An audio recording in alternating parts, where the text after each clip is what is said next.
Save the Second is a pro-Second Amendment organization. Through good or bad, we're here to help drive and save the NRA from itself and the Second from the infighting that happens among the Second Amendment supporters. Because without the Second, the rest will fall. Views and opinions expressed in this podcast are those of the individual co-host and do not necessarily reflect the official policy or position of Save the Second or their employers. This show offers commentary on the latest news associated with the NRA and Save the Second's endeavor to promote a strong, relevant, effective, and accountable NRA.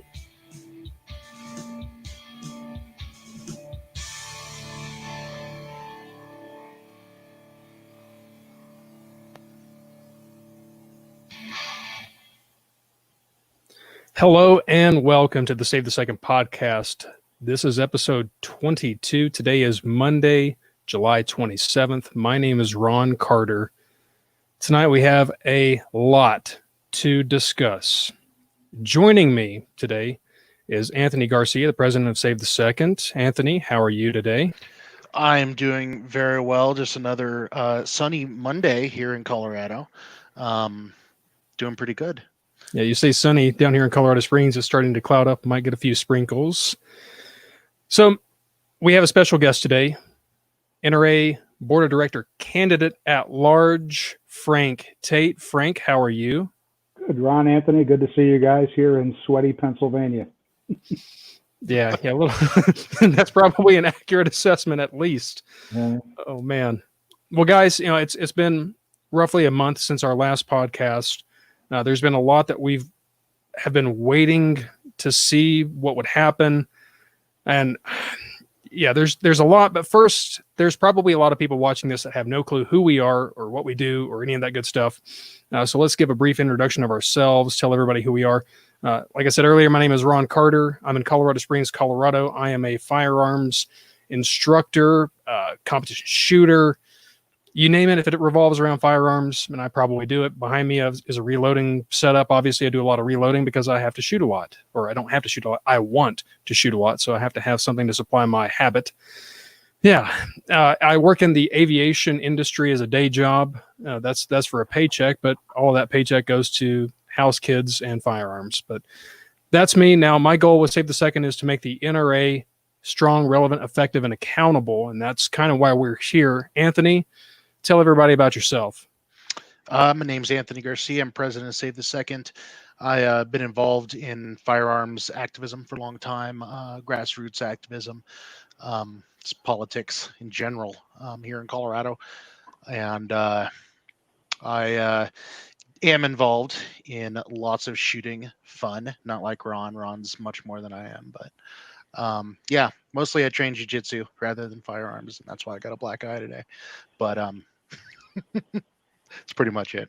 That's a good looking black eye. I mean, hey, if you're not training how you fight, well, I mean, are you really training, right? Right. I don't know. Hey, that's good stuff, though. It really is. I need to do more hands-on, especially with, John Valentine.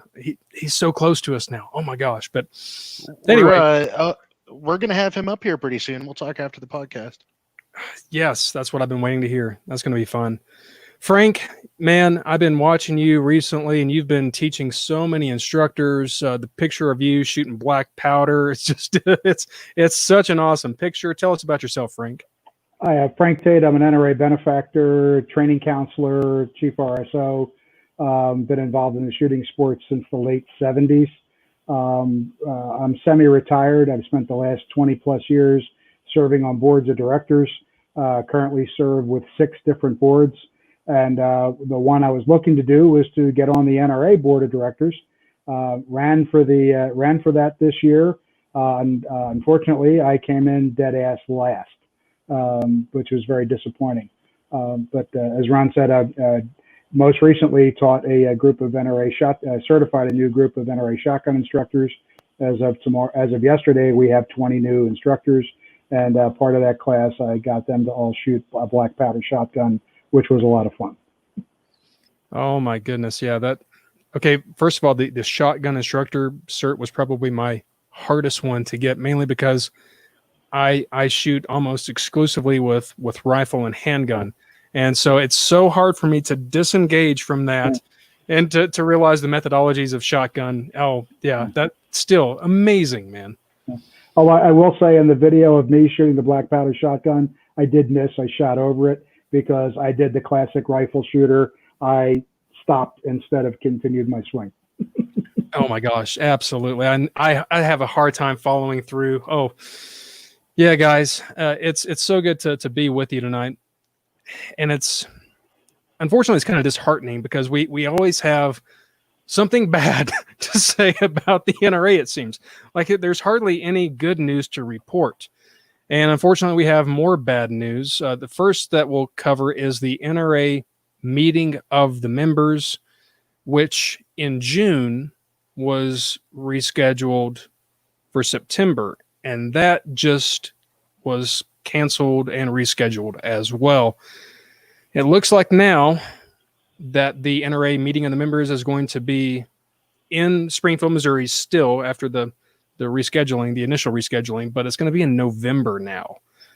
We still haven't seen an official statement beyond the first official statement of rescheduling. So if you look on the NRA's website right now, they still say that it's going to be in September. We've learned through the rescheduling through a few different sources, and one of those, of course, being the local Springfield businesses and the Expo Center.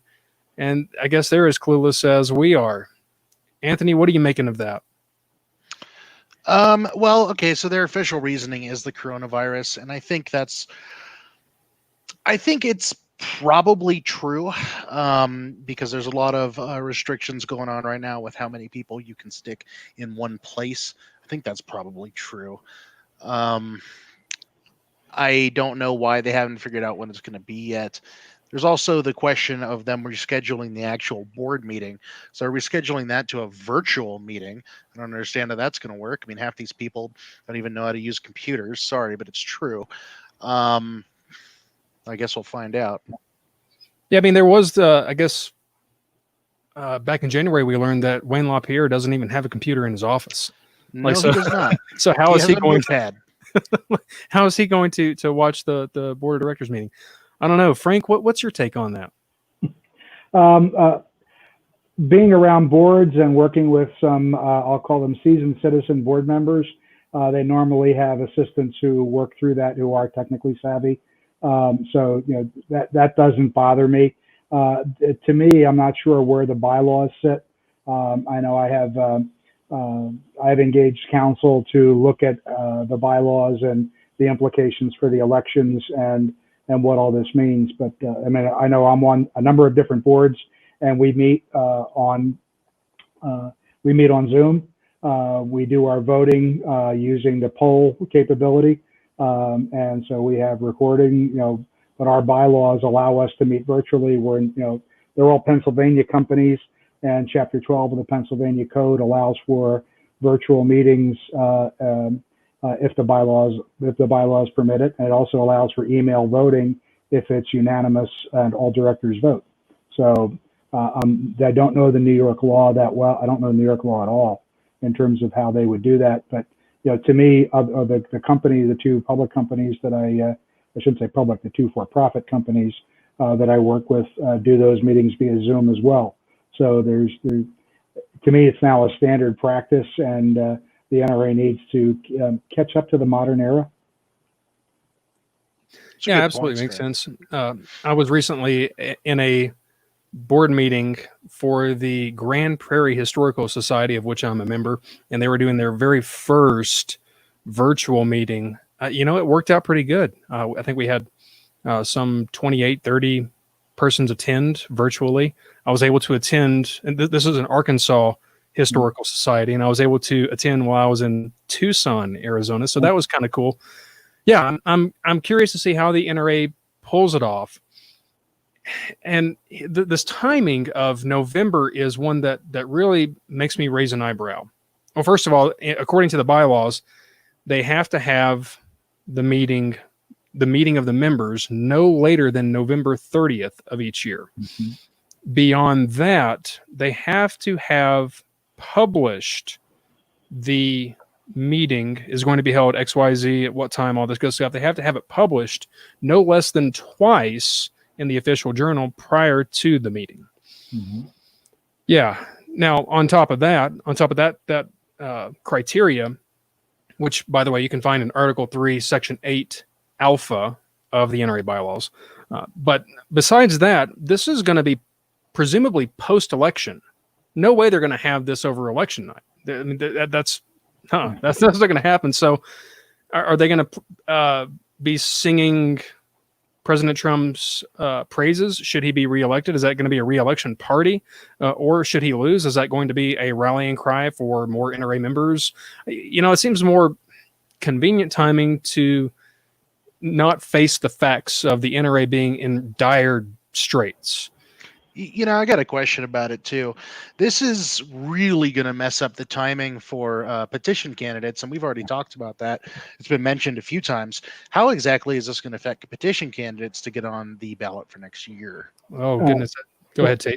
That's one where I have reached out to John Fraser, the secretary of the NRA board, and I'd asked John, what is the process? He said that they are looking at that. And as recently as a little bit ago, Herb Lanford, one of the board members, posted that in the August issue of the official journal, they're calling for a solicitation for candidates for the board. And I asked him, is there any update on the petition process for 2021, since signatures gathered before the members' meeting are invalid? And to be on the ballot, you have to submit your signatures by the second week of October. And so if you can't collect signatures until November, how's that going to work? And Herb gave me an answer that says nothing more than what you've seen in what's in the August official journal. I'm certain that what the executive committee develops will comply fully with the bylaws while dealing as well with the possible delays and complications due to the virus. Again, this is one of the reasons why I've engaged counsel, because my reading of the bylaws does not show me how they're going to be capable of doing it without amending the bylaws. And then, the amending of the bylaws has its own process, which I don't believe timing can work in terms of having a process in place for the 2021 election. Yeah. And for those of you that don't understand what we're talking about here, we're talking about the NRA Board of Directors. Board of Directors is up here. They're supposed to control the oversight of the entire organization, including its executive leadership. And there's two ways to get on the board of directors. You can be nominated for election by the nominating committee and be placed on the ballot that way, or you can actually run by petition of the members, get members who are voting eligible to sign a petition to get you on the ballot. Last year I was misconstrued. So the number that you have to achieve, the number of signatures that you have to achieve in order to be placed on the ballot by petition of the members, it varies. It varies based upon the amount of total participants in the previous election. So it's 0.5% of the previous election's voters that you need in order to obtain a spot on the ballot by petition. And Frank, you knocked it out of the park last year. You had 1,200 signatures? Yeah, well, part of it was I did my initial gathering of signatures and then sample checked it and realized that about 40% of the signatures that I was getting were not valid because they were annual members who had not renewed. They were people who were signing the petition just to be nice because, hey, I'm not sure what my number is, but I'm happy to sign your petition. And so my plan was to make sure I had at least 150% of the required signatures. That way I was sure to get across the line. And, another board candidate, Todd Ellis, was with me as we were getting signatures. And Todd did not get enough valid signatures to make it on the ballot, but he was nominated by the nominating committee and elected. There was one other director who ran by petition, John Cushman. Yeah. And I guess we can get into the election results real fast. So just so that you're aware, there were 38 candidates running for 31 regular spots or seats on the board. And then you have an additional director that's elected at the meeting of the members. So, yeah, of course, the two candidates who ran by petition of the members did not or were not elected. Of course, John Cushman, Mr. Tate, Kevin Hogan, Craig Schwartz, James Wallace, Robert Wass, and R.B. Rocky Marshall Jr. None of those guys were elected. I was absolutely shocked. I mean, 100. I thought it was satire. I thought when I saw the election results, I'm like, this has got to be just somebody pulling my leg or something like that. I thought there was no way on earth that Frank Tate, who probably campaigned more so than any other candidate, came in last. And okay, so if I'm thinking that if there's no way on earth, then I have to start thinking why. If this is true, why? And I think we've kind of come to some conclusions. One of those conclusions we're going to get to in a few moments, but let's look at how people vote. First of all, the voting eligible persons. Anthony, what do you think that demographic that votes largely consists of? Well, sorry, Frank, but it's about guys your age. It's probably older people that mostly read the magazine. Individuals that's where they get all of their information on these candidates. A lot of them don't use social media. A lot of them probably don't do much on the internet other than like maybe read the news or something. Yeah. When we went through all of the candidates ourselves, a large number of them we could not find any social media presence for, which is kind of tells you the demographics that they are and the demographics that they're aiming towards, which, like I just said, they're people that read magazines. Yeah, absolutely right. And now, ironically, we had the guide to the election, right? The voter's guide to the candidates in this past election. And I believe at last I checked, we had over 10,000 hits on that particular voting guide. So there was, at least 10,000 people that, read what we had found on the candidates. But still, in the last election in 2018, there were 2.4 million ballots that went out and only 146,000 that were returned. So you only had 6% of voting eligible members vote. And those 6%, apparently they instead of researching candidates, they just look at their ballot and say, oh, I recognize that name. Oh, that name beside it has the state that I live in. So we'll mark that. That's the other side of the coin. I think, at least in looking at how people would vote, I think, Frank, that you're at a disadvantage being from Pennsylvania. You've got a big PA beside your name. And meanwhile, the guys in Texas are like, oh, I'm going to vote for a Texan. Mm-hmm. Yeah. Well, do you think that plays into it? I think it does, because I look at how I voted. I became a voting member in the mid 80s, and my research was reading the NRA magazine and reading the recommendations for the board of directors. And so, I would see things in Combat Handgunner, or, hearing, all the different things I was reading back then, when I was competing. And so I would vote for, who I thought knew what was going on, what was in the news. I have to admit that I voted for famous people because they were famous.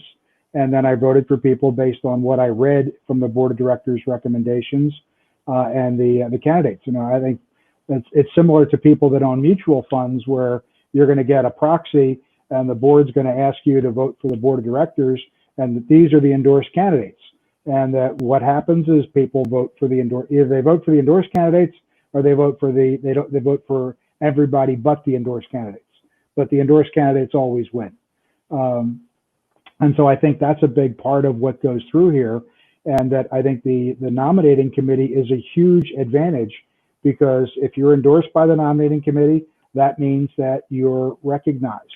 And I think, what we've learned over the past week from Gangster Capitalism and some of the other things that have come out is that when the nominating committee says, you're nominated, that's because you support Wayne.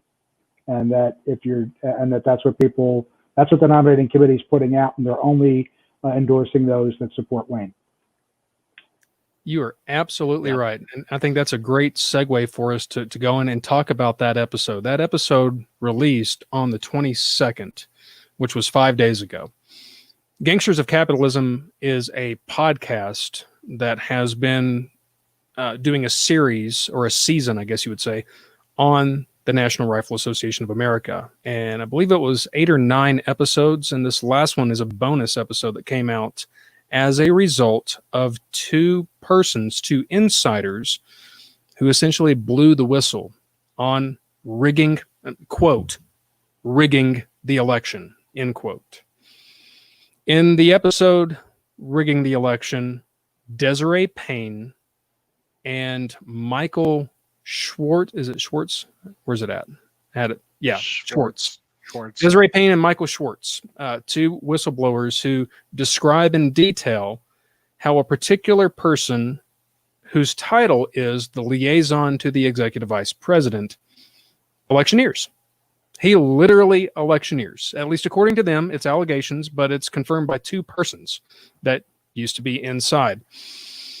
Oh, buddy, there's a lot there. Anthony, can you give us a kind of a rundown on how that electioneering works? Yes, yeah, absolutely. All right, so basically this guy, Paul Payne, became the liaison to Wayne LaPierre. His actual job was to gather a group of volunteers from California, from actually a group called the NRA Members Council of California, which I believe he founded. And those volunteers were all told, hey, come to the NRA annual meeting because we need some help running it. And all of your expenses are going to be paid. Your meals will be comped. Your hotels will be comped. You'll get a chance to meet Wayne. You'll have a fancy dinner with him. You know, sounds real nice. Sounds real good. This and that. So they all go. Well, when they get there, they're all told, okay, your job is to stand at the entrance or wherever people are congregating. I assume like places like near the bathroom or whatever, wherever they can talk to people the most and say, hey, vote for this guy for the 76th member. So if you don't know, at the members meeting, you can vote for a 76th member for the board of directors for a 1-year term. And they wanted to get somebody elected who supported Wayne. And that's what they would do. All of the whole group of volunteers would get together, hand out flyers, tell everybody, hey, vote for so-and-so. And I believe the person in question in the podcast was Joel Friedman, who is a staunch supporter of Wayne LaPierre. And that's basically how it would go down. Paul Payne was paid $80,000 plus pennies in a car every year for 2 decades. He had an assistant that was paid by the NRA.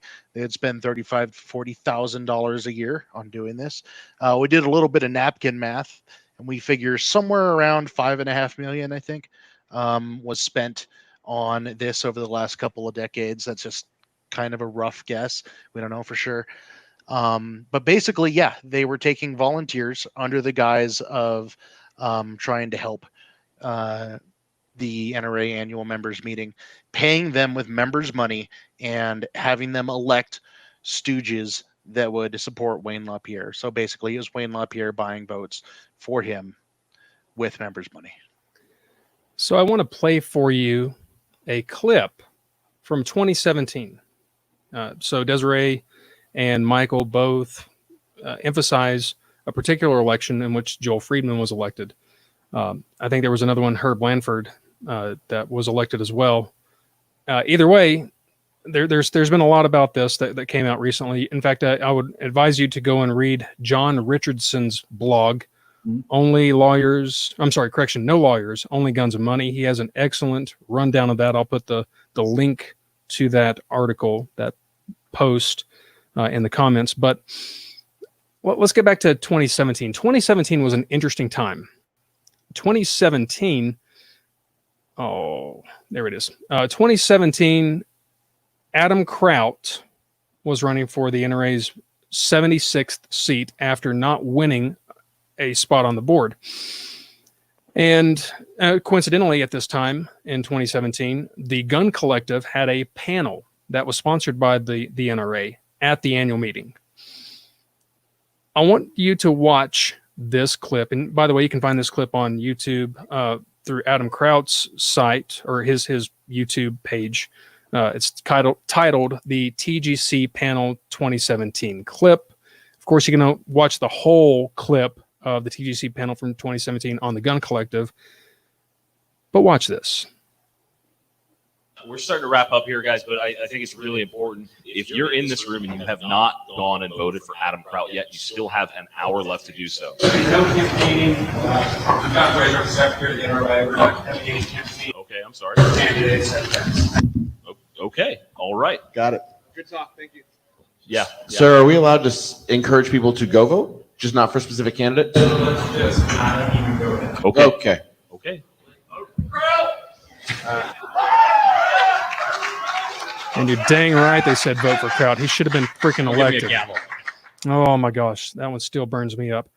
Now, so while Paul Payne is literally electioneering right outside the door, John Fraser comes in and chastises John Patton in the middle of the TGC panel for saying, hey, by the way, Adam Kraut, he's on the panel right here. He's running for the 76th seat. You should go vote. Holy crap. If that's not blatant hypocrisy, what the hell is? Oh, it burns me up. Yeah, that's going to make my blood boil. But okay, maybe I should tone it down. Anthony, is that blatant hypocrisy? If we assume that John Fraser had full knowledge of what was going on, then yes, it is blatant hypocrisy. Okay, so I would like to give the secretary of the NRA the benefit of the doubt. However, it's hard not to see this occur when Frank Tate, one of the petition candidates for the NRA board, comes in dead last. You're telling me this isn't rigged? It frustrates me. At least that's what I'm seeing. My emotions are still high because I still think that there's something fishy going on. Frank, you did an excellent interview with Thomas Krall and Alpha Concepts last week. I really enjoyed that. Would you amend anything that you told him? I would say three thoughts. One is the playing field is not level because of the nominating committee. The deck is stacked for the benefit of those that are endorsed by the nominating committee. So that's number one. Second is that it's an education issue with the members. There are way too many members who are oblivious to what's going on.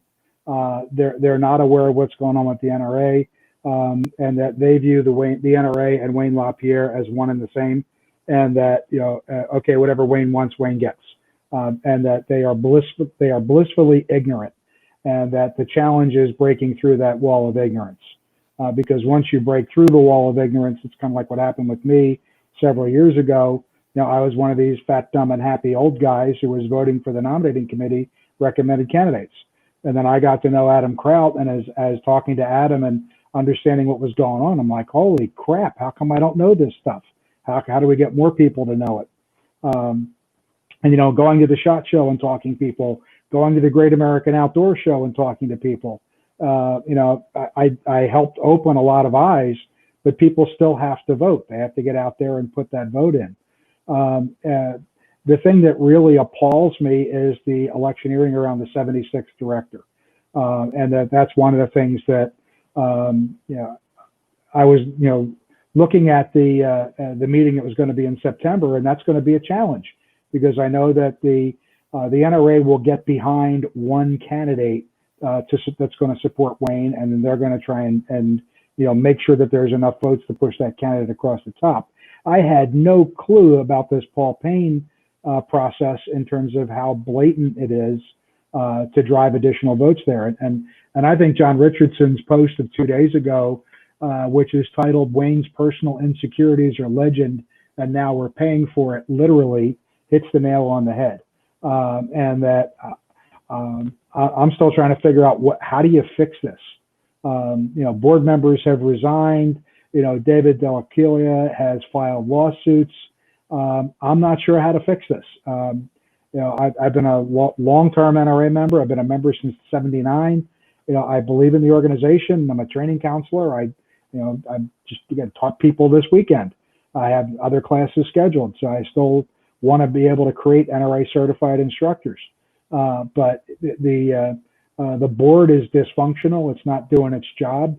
I've been on enough boards to see where this is broken and members' money is not being spent for the benefit of members, and it needs to get fixed.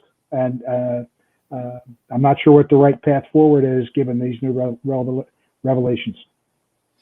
I'm right there with you, man. I don't know what the path forward is. When we started this last year, when we started Save the Second last year, just before we started it, we were called NRA Members for Accountability. All right. So that's a great, idea, right? The NRA Members for Accountability within the NRA. We quickly learned, of course, that we would probably be sued if we started any sort of 501c4, a nonprofit that would, potentially buy advertisements or something to try to further the knowledge of the NRA members or the candidates that are like you, that are actually doing something for the NRA as opposed to benefiting from the NRA. I don't want to sound as though I've lost all hope. I think there's still hope. There's guys on the board of directors. The entire board of directors is not corrupt. I can tell you that much. I have certainly strong opinions on who might be corrupt in the NRA board of directors, but I can tell you one right off the top of my head is something of a hero of mine. If you own an AR and you have magazines, that guy helped design those magazines, and that guy in January, or I guess it was, January in Virginia, he handed out several thousand of those magazines in the rally in Richmond. So there's guys on the NRA board of directors that are doing the right thing, but they are the minority. That's the biggest problem. And yet, and you might say, Ron, hey, what's wrong with the NRA? Well, let's just face the facts. The NRA might not exist this time next year. The NRA Attorney General, the New York Attorney General might take the nonprofit status away from the NRA, which would render it completely impotent. And it's already impotent. We've already learned that in January, Wayne LaPierre said that they've been spending $100 million in January on legal defense because essentially they were such a soup sandwich that they had to get their affairs in order. They couldn't be proactive. They couldn't be above reproach. They had to pay the piper after the fact. And that's probably not going to be sufficient to stop the New York Attorney General from A, stripping the nonprofit status from the NRA, or B, indicting people, giving criminal charges to persons within the NRA. Meanwhile, who suffers? The American gun owner. That's who suffers. Okay, that's that's my high horse. Anthony, what do you have to add to that? Buddy, you said that perfectly. In the end, this is the American gun owner who's suffering. It is Wayne LaPierre and his cronies who are enriching themselves at the expense of said American gun owner and at the expense of the Second Amendment. I don't like saying this, but I would highly encourage everybody here to not give a penny to the NRA and to go and support the SAF, go and support the FPC. And you may ask why I don't like saying that. And the reason is because I did love this association. The back of my pickup truck has 3 stickers on it. One says NRA member, the next says NRA life member, and the last one says it says endowment member. Because I've given them a bunch of money and I've loved this organization, and it does really hurt me to see what's happened to it. So yeah, that's what I'm saying right now. Go and support organizations that are doing something. And if you are still a member of the NRA, well, we've still got another shot. We've still got the members meeting. We've still got things that we can do. Stay active, stay engaged. That reminds me, a friend of mine recently had a conversation with me, over the internet, right? Internet's great. He is exceptionally pessimistic about the future of the NRA. Doesn't believe it's going to work. Believes it's going to be Wayne LaPierre's retirement fund until it ends, and he's either criminally charged or dies. One of the two. I don't necessarily disagree with him, with the exception, though, that if we are able to get NRA members educated, and whenever the members meeting is, get them to show up, we might have a chance in really changing things. On the other hand, this may become a salvage mission where we aren't trying to save the NRA, but we're trying to save the credentialing for instructors. The NRA is recognized in all 50 states for firearms education and training. Frank, is there any other groups out there that does firearms training, and what do you think we could do to essentially salvage what would remain of the NRA? What I'll say is that USCCA does a fine job with handguns. I believe that the whole carry guard and the NRA CCW and defensive pistol came as a reaction to seeing USCCA surpass the NRA basic pistol and personal protection classes. And I give the NRA training and education group credit because they have really stepped up the game. The new basic pistol program is phenomenal. Really enjoy it. Then there are other organizations that sprung up. For example, Appleseed.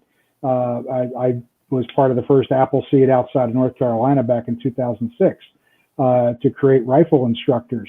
And part of that was the old NRA. I'll be blunt. NRA instructor credentialing. 15 years ago, if you knew the right person, you got your certificate, and that the requirements for getting your instructor credentials now require you to perform. Back when I got them, you didn't have to perform. Now you do. There's standards of performance. But Appleseed came out for rifle basically because the NRA wasn't teaching people.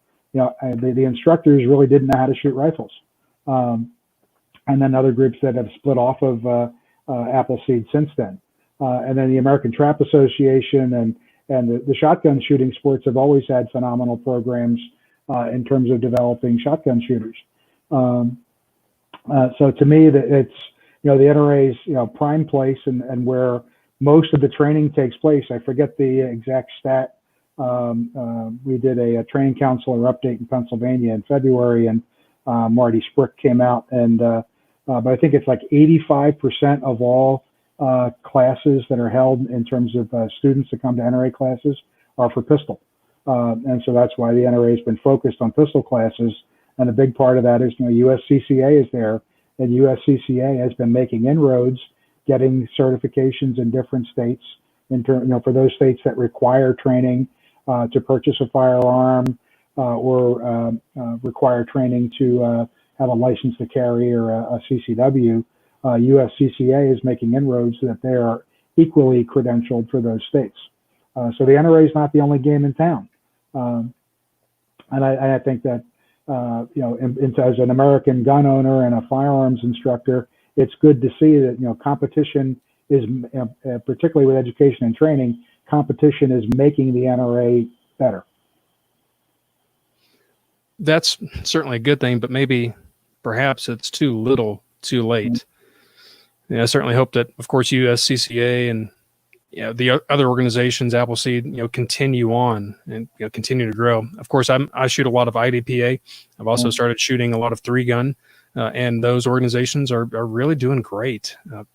So at least hopefully there will be someone to pick up the slack should the NRA truly fall. I want to go back real fast to a comment that we had on our YouTube. Will Fleming says, personally, letting people know what is going on with the NRA is difficult because with everything that's going on in the United States, people just shut down because it's just another stressful thing. Man, that's absolutely right. I think we're starting to see people get fatigued with bad news, fatigued with riots, fatigued with the economy, fatigued with the virus, fatigued with everything. And so now that's another complication for us. If we're trying to educate members of the NRA, well, it just sounds like we're giving them more bad news. Anthony, what do you think? Is there is there a way that we can reach NRA members? We can reach some of them. The problem, again, like we talked earlier, is just the demographics of who we're dealing with. We can reach the ones, I think, that are more more internet savvy, more social media savvy, ones that are looking around and trying to find this information. Whereas I think the ones that only read from the magazine, I don't think we have a whole lot of chance of reaching them without a whole lot of money. And I mean, frankly, that amount of money, I'd rather see go to something else. I'm kind of there with you. Yeah, go ahead, Tank. Yeah, I was going to say the other thing that you do is you'd put an ad in the official journal. The question is, would it get published? So, and that's going to cost you what, $60,000 for a page? Yeah, $60,000, and our budget is so minimal. We had recently confirmed a conference room in Springfield for the previous members meeting and hotels, and I'd also worked with Cherokee firearms range. I forget their entire name. They're Cherokee gun range or something like that. Great guys, amazing guys. Had everything kind of squared away with them so that we could go in and not only shoot, but also plan and be active participants in the members meeting. Yeah, thankfully we were able to cancel all those and get our money back. But still, I mean, that's a massive amount of our limited budget. And I'm with you, Anthony. I think I would much rather see that money go to something that is truly expanding or protecting the Second Amendment. While we're talking about our budget, I do want to give a little bit of a shout out. I don't want to say the name, but there was a particular individual who just gave us, I believe last week, $1,000 donation. There's a big shout out to you. You're a freaking rock star. But I'm not going to say your name because I don't know if you want to publish or not, but thank you. That's incredible. That generosity is just amazing. And of course, we're all volunteers. We're not doing this for money. If I was doing it for money, I would be quitting immediately because it's not enough. It's not the $270,000 that Marion Hammer got, last year, and it's not the $5.5 million estimated that Paul, what's his name? Paul Payne, Harold Paul Payne, gets as the liaison to the executive vice president. My gosh, if I was the liaison to the executive vice president, maybe I could afford some Zigna suits and some private jet travel, and maybe I could get my wife a $10,000 hairstylist to come out for the weekend in the members meeting. Oh my God. Okay. I'm going to stop, folks.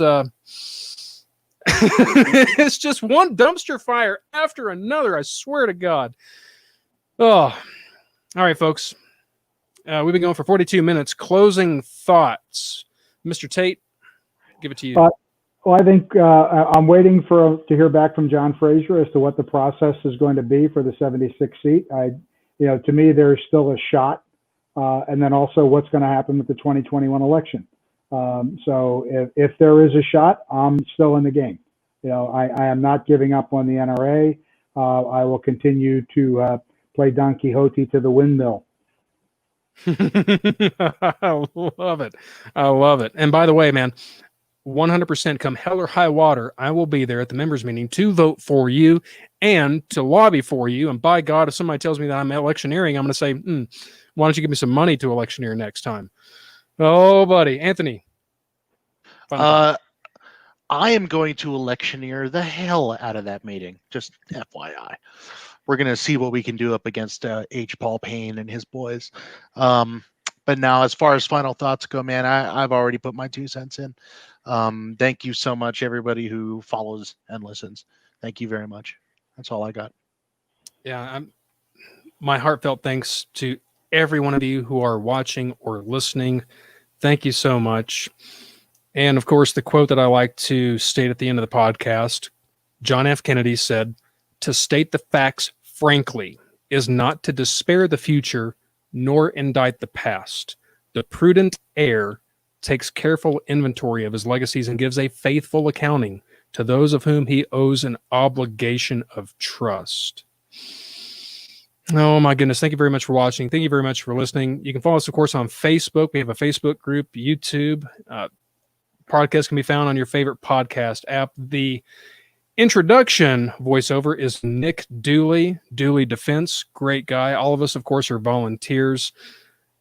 And remember this, a well-regulated militia being necessary to the security of a free state, the right of the people to keep and bear arms shall not be infringed.